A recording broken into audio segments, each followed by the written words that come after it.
नेपाल दर्पणमा साथी भोजेन्द्र बस्नेतसँगै अर्जुन पोखरेलको नमस्कार। नेपाल दर्पण उज्यालो रेडियो नेटवर्क काठमाडौँमा 90 मेगाहर्जसँगै देशभरि विभिन्न एफएम स्टेशनहरूबाट तथा मोबाइल एप्लिकेशन र अनलाइनबाट संसारभर एकसाथ प्रसारण भइरहेको छ। नेपाल दर्पण सुरु गरौं मुख्य खबरका शीर्षकहरूबाट।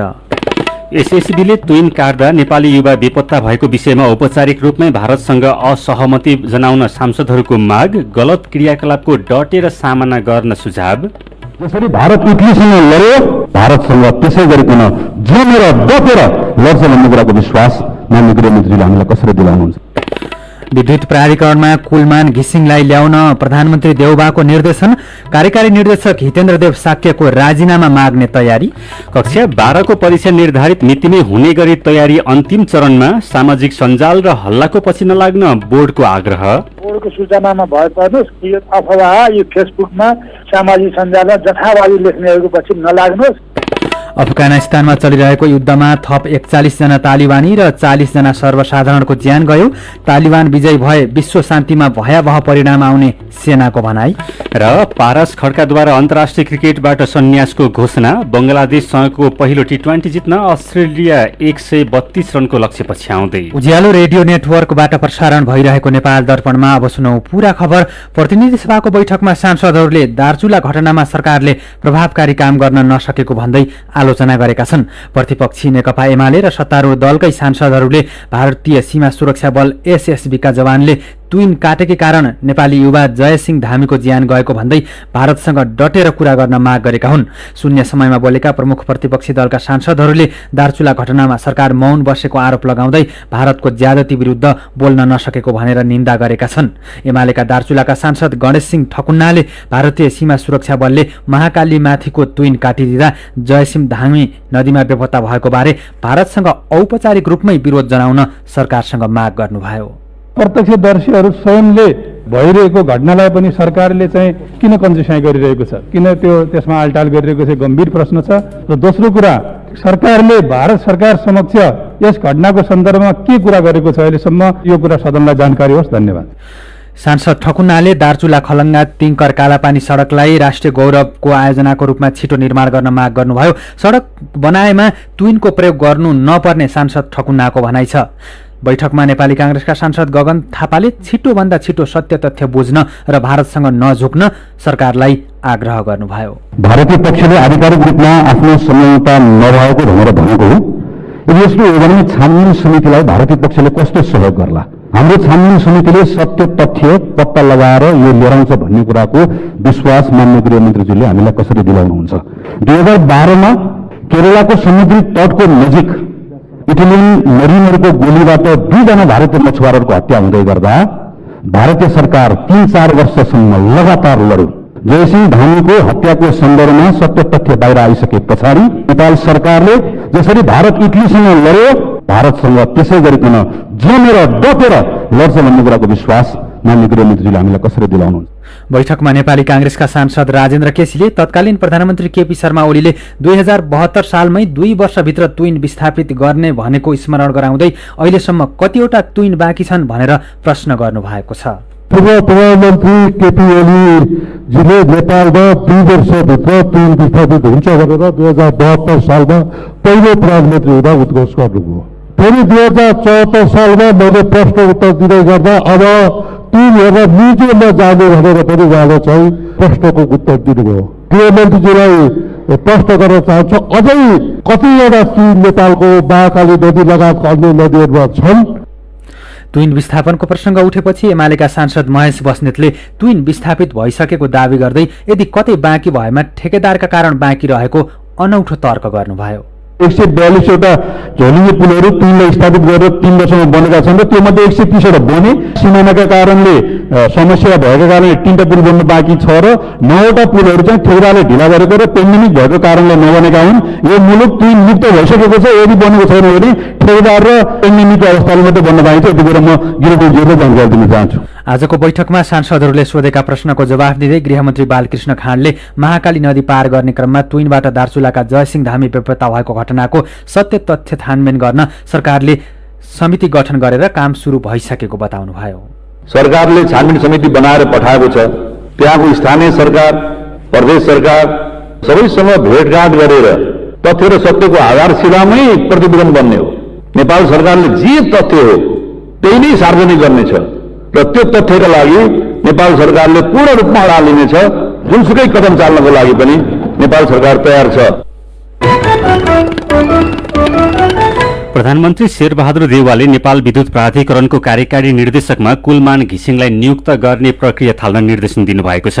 प्रधानमन्त्री देउवाले ऊर्जा मन्त्री पम्फा भूषाललाई बालुवाटार बोलाएर प्राधिकरणका कार्यकारी निर्देशक हितेन्द्र देव साकीसँग राजीनामा माग्न र कुलमान घिसिङलाई नियुक्त गर्ने प्रक्रिया थाल्न निर्देशन दिनुभएको उहाँको सचिवालयले जनाएको छ। प्रधानमन्त्री शेरबहादुर देउवा र ऊर्जा मन्त्री पम्फा भूषालले अहिलेका प्रमुख हितेन्द्र देव साकीको कामप्रति असन्तुष्टि जनाउँदै कुलमान घिसिङलाई नै ल्याउने तयारी थाल्नु भएको हो। हितेन्द्र देव साक्यले दीर्घकालीन र ठूला आयोजनाहरूको काम त गर्न सक्नु भएन नै, हटिसकेको लोड सेडिङ फेरि बिउतिने खालको संकेत दिने गरी काम गर्नु भएकोले उहाँलाई हटाउने तयारी थाल्न प्रधानमन्त्रीले निर्देशन दिनुभएको छ। सचिवालयले उज्यालोलाई भनेको छ, आफ्नो 4 वर्ष कार्यकाल पूरा गरेर कुलमान घिसिङ गएको वर्षको भदौमा प्राधिकरणबाट बिदा हुनुभएको थियो। उहाँलाई पुनर्नियुक्ति गर्न चौतर्फी दबाव आए पनि प्रधानमन्त्री केपी शर्मा ओलीले नमान्दा घिसिङ बिदा हुनुभएको थियो। घिसिङले 4 वर्ष पदमा रहँदा देशलाई लोड सेडिङ मुक्त गराउने, घाटामा गएको प्राधिकरणलाई नाफामा ल्याउने, अलपत्र परेका जलविद्युत आयोजना सम्पन्न गर्ने, प्रसारण लाइन र सब स्टेशनको निर्माण र मर्मतमा तीव्रता दिने, विद्युतीकरणमा जोड दिने लगायतका काम गर्नुभएको थियो।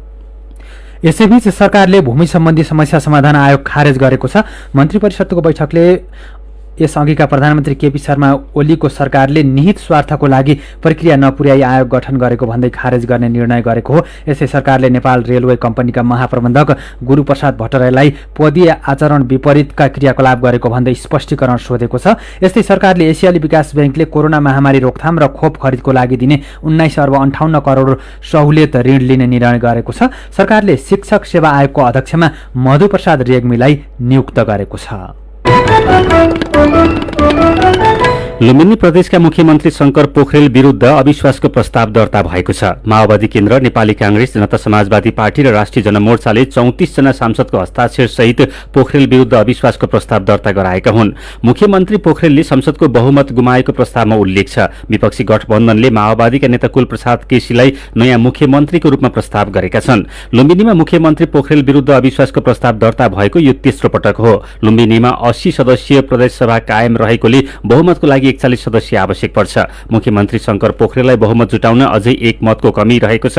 विपक्षी गठबन्धनसँग भने सभामुख सहित 41 सदस्य रहेका छन्। मत बराबर भएको स्थितिमा सभामुखले मत दिने सुविधा भएकोले विपक्षीले बहुमत पुर्याउन सक्ने अवस्था रहेको छ। यसैबीच विवेकशील साझा पार्टीका अध्यक्ष रविन्द्र मिश्रले धर्मनिरपेक्षता, राजतन्त्र र संघीयताबारे जनमत संग्रह गर्न गरेको प्रस्तावको विरुद्धमा पार्टीकै संयोजक मिलन पाण्डे सहितका नेता काउन्टर प्रस्ताव सहित उनीहरूले काउन्टर प्रस्ताव सार्वजनिक गरेका छन्। मिश्रले जनआन्दोलनले दिएका उपलब्धिलाई नै धरापमा पार्ने खालको प्रस्ताव ल्याएको भन्दै त्यसको प्रत्युत्तरमा संयोजक मिलन पाण्डे, नेताहरू केशव दाहाल, रञ्जु दर्शना र डाक्टर राजेन्द्र पङ्गेनीले काउन्टर प्रस्ताव सार्वजनिक गरेका हुन्। वैकल्पिक राजनीतिको मूल बाटो शीर्षकको प्रस्तावमा गणतन्त्रको सुदृढीकरण, धर्मनिरपेक्षताको रक्षा र संघीयताको सुधार हुनुपर्ने उल्लेख गरिएको छ। पछिल्लो 24 घण्टामा 3383 जनामा कोरोना संक्रमण पुष्टि भएको छ। 16718 जनाको परीक्षण गर्दा 3383 जनामा कोरोना संक्रमण पुष्टि भएको स्वास्थ्य तथा जनसंख्या मन्त्रालयले जनाएको छ। यो कुल परीक्षणको 20% भन्दा धेरै हो। आज थपिएका सहित नेपालमा कोरोना संक्रमण पुष्टि हुनेको संख्या 7,65,815 जना पुगेको छ। यस्तै पछिल्लो 24 घण्टामा 1994 जना निको भएसँगै कोरोना संक्रमण मुक्त हुनेको संख्या 6,60,116 जना पुगेको छ। थप 24 जनाले कोरोना संक्रमणका कारण ज्यान गुमाएसँगै कोरोनाबाट ज्यान गुमाउनेको संख्या 9,922 जना पुगेको छ। अहिले नेपालमा 32,059 जना कोरोनाका सक्रिय संक्रमित छन्। पछिल्लो 24 घण्टामा 1,98,459 जनाले कोरोना विरुद्धको खोप लगाएका छन्। यो सहित 2वटै मात्र खोप लगाउनेको संख्या 20,02,703 जना र एक मात्र लगाउनेको संख्या 42,54,540 जना पुगेको छ। सीधा कुरा प्रश्न विचार। यो हो उज्यालो रेडियो नेटवर्क काठमाडौँमा 90 मेगाहर्ज। नेपाल दर्पणमा कक्षा 12 को परीक्षा सम्बन्धी कुराकानीसँगै खबरको सिलसिला बाँकी नै छ, सुन्दै गर्नुहोला। तपाईँ अहिले रेडियो मोबाइल एप्लिकेसन र अनलाइनबाट प्रसारण भइरहेको उज्यालो रेडियो नेटवर्कको नेपाल दर्पण सुन्दै हुनुहुन्छ। यतिन्जेल हामीले एसएसबीले ट्विन काट्दा नेपाली युवा बेपत्ता भएको विषयमा औपचारिक रूपमै भारतसँग असहमति जनाउन सांसदहरूको माग, विद्युत प्राधिकरणमा कुलमान घिसिङलाई ल्याउन प्रधानमन्त्री देउबाको निर्देशन लगायतका खबर प्रस्तुत गर्यौं। नेपाल दर्पणमा अब बाँकी प्रसंग।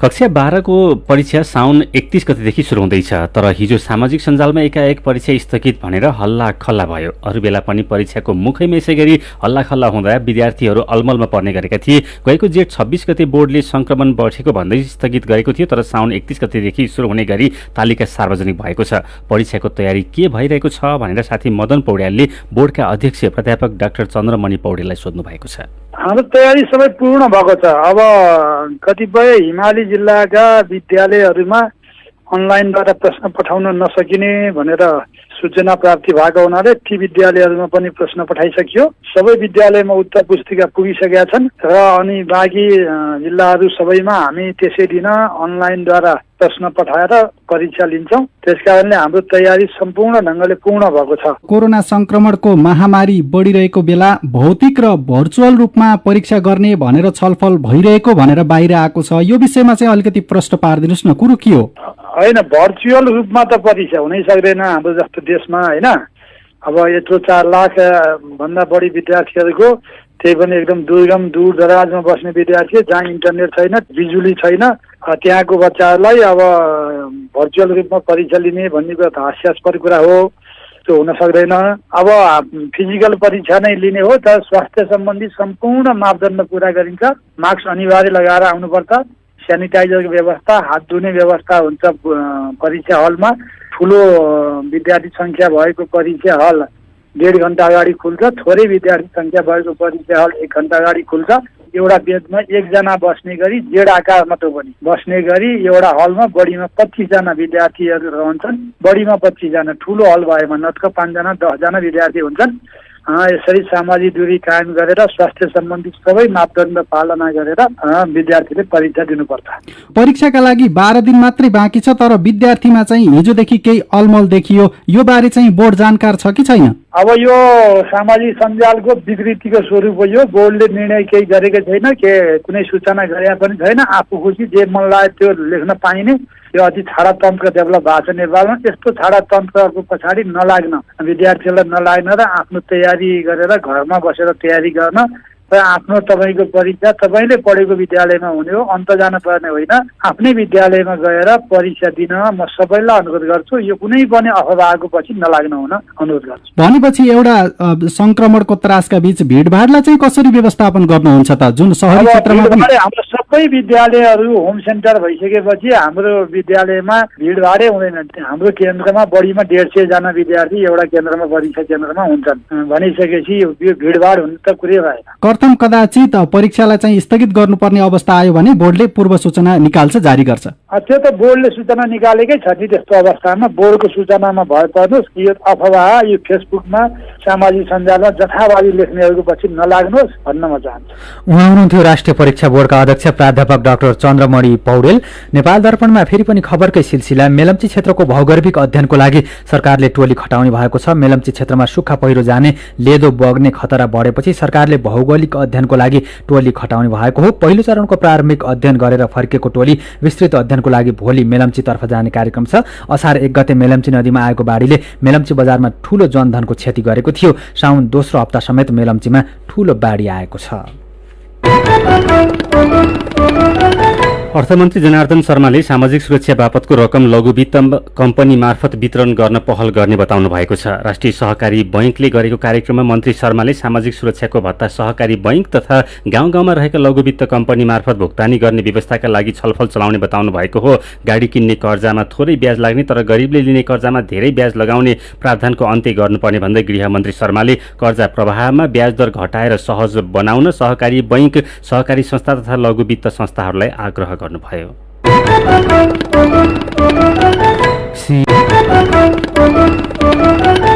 विभिन्न रेडियो स्टेशनबाट मेचीदेखि महाकालीसम्म र मोबाइल एप्लिकेशन तथा अनलाइनबाट संसारभरि एकसाथ प्रसारण भइरहेको नेपाल दर्पणमा तपाईंलाई फेरि स्वागत छ। अब बाँकी खबर। कालोपत्रे भएको 3 वर्ष नपुग्दै शहीद मार्ग अन्तर्गत दाङको घोराईदेखि रोल्पाको होलेरीसम्मको सडक हिलाम्मे भएको छ। कालोपत्र गरिएको सडकमै ठूला ठूला खाडल बनेका छन् भने धेरै ठाउँमा कालोपत्र नै देखिँदैन। दाङबाट रोल्पा महत हुँदै कर्णाली प्रदेशको डोल्पा पुग्ने शहीद मार्ग सशस्त्र युद्धको समयमा माओवादीले श्रम शिविर मार्फत निर्माण सुरु गरेको हो। नेपालगञ्ज उपमहानगरपालिकाले सामुदायिक विद्यालयमा अध्ययनरत छात्रालाई साइकल उपलब्ध गराएको छ। सल्यानीबागको कन्या माध्यमिक विद्यालयमा अध्ययनरत 13 वर्षमाथिका 173 जनालाई आज साइकल वितरण गरिएको। यससँगै 168 जना महिला स्वास्थ्य स्वयंसेविकालाई उपमहानगरले साइकल दिएको थियो। शेयर बजार परिसूचक नेप्से 3100 को कीर्तिमानी बिन्दु पार गरेको छ। नेप्से आज 26.02 अङ्कले बढेर 3111.09 बिन्दुमा पुगेको हो। आज 223 कम्पनीका 2 करोड 11 लाख किता शेयर 11 अर्ब 52 करोड रुपियाँमा कारोबार भए। सबैभन्दा धेरै अपी पावर कम्पनीको 46 करोड 82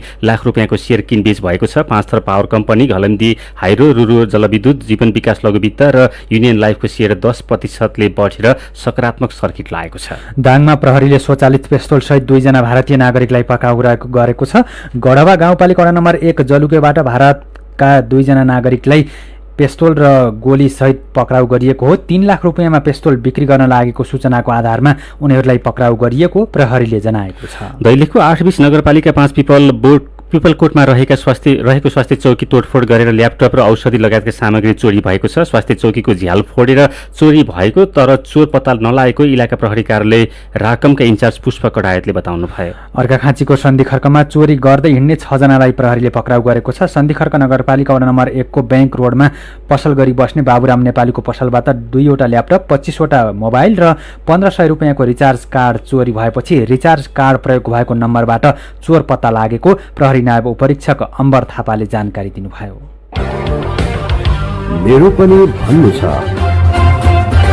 नेपाली राष्ट्रिय क्रिकेट टोलीका पूर्व कप्तान पारस खड्काले अन्तर्राष्ट्रिय क्रिकेटबाट सन्यासको घोषणा गरेका बारे तपाईको विचार, टिप्पणी र प्रतिक्रियालाई आजको मेरो पनि भन्नु छमा समेटेका छौं। योगेश बुढाथोकी लेख्नुहुन्छ, नेपाली क्रिकेट क्षेत्रले तपाईको आवश्यकता महसुस गरिरहेका बेला सन्यास लिन अलि हतार भएन र? जे भए पनि तपाईलाई नेपाली क्रिकेट इतिहासले सदैव सम्मान गरिरहनेछ। सन्यास जीवन सुखद होस्, शुभकामना। जोन मलान दुखी हुँदै लेख्नुहुन्छ, खबर सुनेर दुःख लाग्यो। फोहोरी राजनीतिको बाछिटाको प्रभावले गर्दा तपाई कतै यो निर्णयमा पुग्नु भएको त होइन? तपाईलाई लगाएका आरोपले गर्दा सन्यास लिन बाध्य बनाइएको हो भने सत्य तथ्य बाहिर ल्याइनुपर्छ। खेल जगतमा तपाई जस्तो व्यक्तिको खाँचो टरिसकेको छैन। विष्णु सापकोटा भन्नुहुन्छ, क्रिकेटमा अन्तर्राष्ट्रिय उपलब्धि हासिल गरेर नेपाललाई यो उचाइमा पुर्याउने नेतृत्वदायी भूमिका तपाईले निर्वाह गर्नुभयो। हिजो, आज र भोलिको पुस्ताले यो कुरा सधैँ सम्झनेछन्। खेल जीवनबाट सन्यास लिए पनि फरक भूमिकाबाट नेपालको क्रिकेट विकास र खेल जगतमा तपाईको भूमिका सधैँभरि रहोस् भन्ने कामना छ। कमल उप्रेती भने निर्णयको समर्थन गर्दै लेख्नुहुन्छ, सही समयमा सही निर्णय लिने नै कप्तान हुन्छ। नव आगन्तुकलाई ठाउँ खाली गर्नुभएकोमा धन्यवाद। यसको सिको राजनीतिक नेतृत्व गर्नेहरूमा पनि आओस्। सुमन कार्कीले ट्विटरमा लेख्नु भएको छ, पारस खड्का केवल नाम मात्र होइन, करोडौं नेपालीको शान र नेपाली क्रिकेट प्रेमीको लागि एक भावना हुन्। भारतीय क्रिकेटको लागि सचिन तेन्दुलकरले जे गरे पारसले पनि त्यही गरे। पारस दाई, तपाईलाई धेरै धेरै धन्यवाद छ। अनि दिनेश चालिसेको प्रतिक्रिया छ, निर्णय अलि छिटो भयो कि? तपाईँ जस्तो व्यक्तिको खेल क्षेत्रमा निकै आवश्यकता छ। आशा छ यो निर्णय फिर्ता लिनुहुनेछ। विचारका लागि तपाईलाई धन्यवाद। मेरो पनि भन्नु छ। मेरो पनि भन्नु छ प्रस्तुत गर्दै हुनुहुन्थ्यो साथी जानुका दुवाडी। नेपाल दर्पणमा अब विदेशको खबर। अफगानिस्तानको हेलमन्डमा सुरक्षा बल र तालिबान लडाकु बीच भएको भिडन्तमा थप 41 जना तालिबानी लडाकु मारिएका छन्। 32 जना लडाकु घाइते भएका गृह मन्त्रालयले जानकारी दिएको छ। संयुक्त राष्ट्रसङ्घले 40 जना सर्वसाधारण पनि मारिएका बताएको समाचार संस्था एएफपीले जनाएको छ। सुरक्षा बल र तालिबानी लडाकु बीच 6 दिनदेखि भिडन्त चलिरहेको छ। सुरक्षा बलले हेलमन्ड प्रान्तको प्रान्तीय राजधानी लस्करगह र अरू शहर पुनः कब्जामा लिएका छन्। गएको बिहीबारदेखि माथि आक्रमण सुरु गरेका तालिबान लडाकुले पुरै सहर कब्जाको प्रयास गरिरहेका थिए। यसैबीच अफगान सेनाका जनरल सामी सदातले सरकारी फौजहरूसँगको लडाईँमा तालिबानी लडाकु समूह विजयी भए त्यसले विश्व शान्तिमा भयावह परिणाम निम्त्याउने चेतावनी दिनुभएको छ। हेल्मन्ड प्रान्तमा तालिबान लडाकु विरुद्ध जारी लडाईँको नेतृत्व गरिरहेका सदातले तालिबानले लस्कर गहमाथि नियन्त्रण गर्न नसक्ने दावी गर्नुभएको छ। तर तालिबान समूहले अरू इस्लामवादी समूहबाट शक्ति एकत्रित गरिरहेको र त्यसले अफगानिस्तान बाहिर खतरा निम्ताउन सक्ने उहाँको चेतावनी छ। अब खेल खबर। नेपाली राष्ट्रिय क्रिकेट टोलीका पूर्व कप्तान पारस खड्काले अन्तर्राष्ट्रिय क्रिकेटबाट सन्यासको घोषणा गरेका छन्। आज एक विज्ञप्ति निकालेर खड्काले अन्तर्राष्ट्रिय क्रिकेटबाट सन्यास लिएको घोषणा गरेका हुन्। सम्पूर्ण नेपाली क्रिकेटका समर्थक र सरकारवालाप्रति कृतज्ञता व्यक्त गर्दै अन्तर्राष्ट्रिय क्रिकेटबाट सन्यास लिने घोषणा गरेको विज्ञप्तिमा उल्लेख छ। खड्काले नेपालका लागि खेल्नु आफ्नो जीवनको सर्वश्रेष्ठ उपलब्धि रहेको जनाएका छन्। सन् 2009मा कप्तान भएका खड्काले 2019मा कप्तानी छाडेका थिए। खड्काले नेपालको लागि 10 एकदिवसीय तथा 33 टी20 अन्तर्राष्ट्रिय खेल खेलेका छन्। उनले एक दिवसीयमा 315 र टी20मा 779 रन बनाएका छन्। साथै एक दिवसीयमा 9 र टी20मा 8 विकेट लिन सफल भएका छन्। खड्का नेपालको लागि एक दिवसीय र टी20 दुवैमा पहिलो शतक प्रहार गर्ने खड्का नेपालको लागि एक दिवसीय र टी20 दुवैमा पहिलो शतक प्रहार गर्ने खेलाडी पनि हुन्। आइसिसी क्रिकेट लिग डिभिजन 5 बाट खेल्दै नेपाललाई एक दिवसीय अन्तर्राष्ट्रिय क्रिकेट मान्यता प्राप्त देश बनाउन महत्त्वपूर्ण योगदान खड्काको रहेको थियो। खड्काको कप्तानीमा नेपालले सन् 2014 को टी20 विश्वकप खेलेको थियो, जुन नेपालको सबैभन्दा ठूलो अन्तर्राष्ट्रिय सहभागिता हो। अनि सन् 2018 मा नेपालले एक दिवसीय मान्यता पाएको छ। भारतको सन्यासप्रति कयौंले दुःख व्यक्त गरेका छन् भने उपलब्धिको लागि धन्यवाद पनि दिएका छन्। जापानको टोकियोमा चलिरहेको ओलम्पिकमा 32 स्वर्णसहित शीर्ष स्थानमा रहेको छ जापान। त्यस्तै गरी चीनले 32 स्वर्ण 21 रजत र 16 कांस्य गरी कुल 69 पदक जितेको छ। दोस्रो स्थानको अमेरिकाले 24 स्वर्ण 27 रजत र 21 कांस्य सहित 72 पदक जितेको छ। आयोजक देश जापान 19 स्वर्ण 6 रजत र 11 कांस्य सहित 36 पदकका साथ तेस्रो स्थानमा रहेको छ। पहिलो स्थानमा भने चीन रहेको छ, जसले 32 स्वर्ण सहित शीर्ष स्थानमा रहेको छ। चौथो स्थानको अस्ट्रेलियाले 14 स्वर्ण सहित 33 पदक जितेको छ। यस्तै रुस ओलम्पिक कमिटी र बेलायतले 13 स्वर्ण जितेका छन्। जर्मनीले 8 तथा फ्रान्स, न्युजिल्यान्ड, दक्षिण कोरिया र नेदरल्यान्ड्सले 6 वटा स्वर्ण पदक जितेका छन्। जापानको टोकियोमा चलिरहेको ओलम्पिकमा 32 स्वर्ण पदक सहित चीन शीर्ष स्थानमा रहेको हुनुपर्नेमा अन्यथा भएकोले सच्याएका छौं। फेरि पनि खेलकै प्रसंग। बंगलादेशसँगको पहिलो टी20 क्रिकेट जित्न अस्ट्रेलियाले 132 रनको लक्ष्य पछ्याइरहेको छ। ढाकामा 132 रनको लक्ष्य पछ्याइरहेको अस्ट्रेलियाले खराब सुरुवात गरेको छ। उसले 10 ओभर 1 बलको खेल सकिँदा 4 विकेट गुमाएर 53 रन बनाएको छ। यसअघि पहिले ब्याटिङ गरेको बंगलादेशले 20 ओभरमा 7 विकेट गुमाएर 131 रन बनाएको थियो। 5 खेलको टी20 श्रृङ्खला खेल्न अस्ट्रेलिया बंगलादेश भ्रमणमा रहेको छ। खेल खबरसँगै उज्यालो रेडियो नेटवर्कबाट प्रसारण भइरहेको नेपाल दर्पणको समय सकिनै लागेको छ। बिदा हुनु अघि आजका मुख्य खबरका शीर्षकहरू फेरि एकपटक। एसएसबीले तुइन काट्दा नेपाली युवा बेपत्ता भएको विषयमा औपचारिक रूपमै भारतसँग असहमति जनाउन सांसदहरूको माग। गलत क्रियाकलापको डटेर सामना गर्न सुझाव। विद्युत प्राधिकरणमा कुलमान घिसिङलाई ल्याउन प्रधानमन्त्री देउबाको निर्देशन। कार्यकारी निर्देशक हितेन्द्र देव साक्यको राजीनामा माग्ने तयारी। कक्षा 12 को परीक्षा निर्धारित मितिमै हुने गरी तयारी अन्तिम चरणमा। सामाजिक सञ्जाल र हल्लाको पछि नलाग्न बोर्डको आग्रह। अफगानिस्तानमा चलिरहेको युद्धमा थप 41 जना तालिबानी र 40 जना सर्वसाधारणको ज्यान गयो। तालिबान विजयी भए विश्व शान्तिमा भयावह परिणाम आउने सेनाको भनाई। र पारस खड्काद्वारा अन्तर्राष्ट्रिय क्रिकेटबाट सन्यासको घोषणा। बंगलादेशसँगको पहिलो टी20 जित्न अस्ट्रेलिया 132 रनको लक्ष्य पछ्याउँदै। आजको नेपाल दर्पण सकिएको छ। प्रविधिमा साथ दिने साथी दिनेश निरौला र सरोज थापासँगै हामी भोजेन्द्र बस्नेत र अर्जुन पोखरेल पनि बिदा हुन्छौं। कोरोनाको जोखिम कायमै रहेकोले सुत्नु अघि पनि साबुन पानीले मिची 20 सेकेन्डसम्म हात धुन नबिर्सनुहोला। नमस्कार।